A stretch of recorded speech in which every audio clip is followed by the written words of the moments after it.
քննարկում ենք շատ կարևոր օրենքի նախագիծ, որը մեկ այլ շատ կարևոր նախագծի լրացում է, որի շնորհիվ մենք պարոն Պապիկյանի հետ այս դեկտեմբերին էինք դիրքերում, հանդիպեցինք,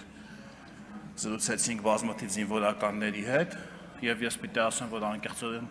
տպավորված էի, տեսեք, խոսում եք անհավասարությունից, ով էր, Գեղամ Մանուկյան, մյուսները, այսօր ատեստավորումից 4 ստացած, այսինքն միջին գնահատական ստացած, ոչ շատ բարձր գնահատական, ոչ ցածր, այլ միջին գնահատական ստացած պայմանագրային զինծառայողը ստանում է, շփվել եմ հետները, իրենցից եմ իմացել, հարկված 620,000 դրամ աշխատավարձ։ Ես ուզում եմ ասել, որ դա ավելի շատ է, քան պատգամավորի աշխատավարձը։ Պատգամավորինը 600, նայած կենսաթոշակային պահում կա թե չկա, 600, 610, 590, նայած ում մասին է խոսքը։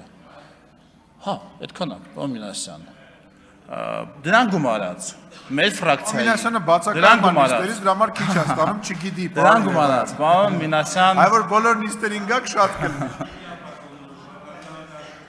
Քնցեմ։ Հա։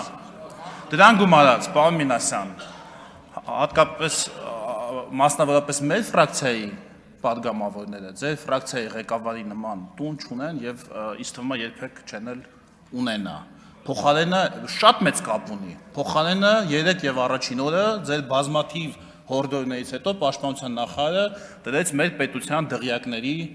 տեսանկարահանումները, պաշտպանական ամրությունների, որ ասում եք, ուրա պետական պարտքը որտեղից է աճել, հələ